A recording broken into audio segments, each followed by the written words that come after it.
আগের বছর ডিসেম্বর মাসে আরম্ভ হয়েছিল স্টার জলসার জনপ্রিয় ধারাবাহিক গৃহপ্রবেশ।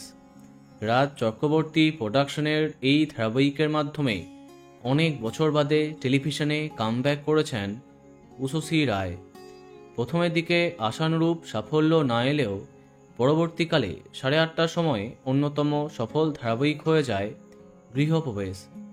এখানে উষসীর পাশাপাশি সুস্মিত মুখার্জি, কৌশাম্বী চক্রবর্তী, সপ্তর্ষি মৌলিক প্রমুখ জনপ্রিয় তারকাদের দেখা যায়।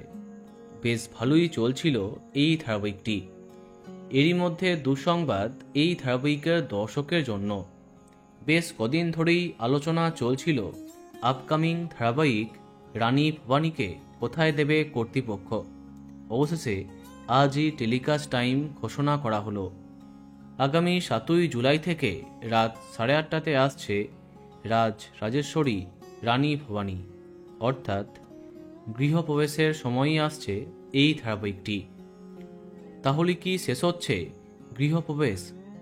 যে ধারাবাহিকটি একটানা 8:30টার স্লট নিজের দখলে রেখেছিল, তার জায়গায় নতুন গল্পকে দেওয়াতে একদমই খুশি হয়নি টেলি দর্শকরা।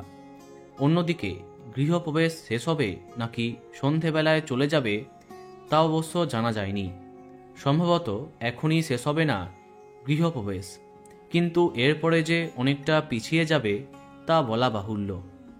তো বন্ধুরা, এখন তোমার কি মন্তব্য কমেন্টে জানাতে পারো। আর এই রকমই আরও অনেক ভিডিও পেতে সাবস্ক্রাইব কারেন্ট বস। ধন্যবাদ।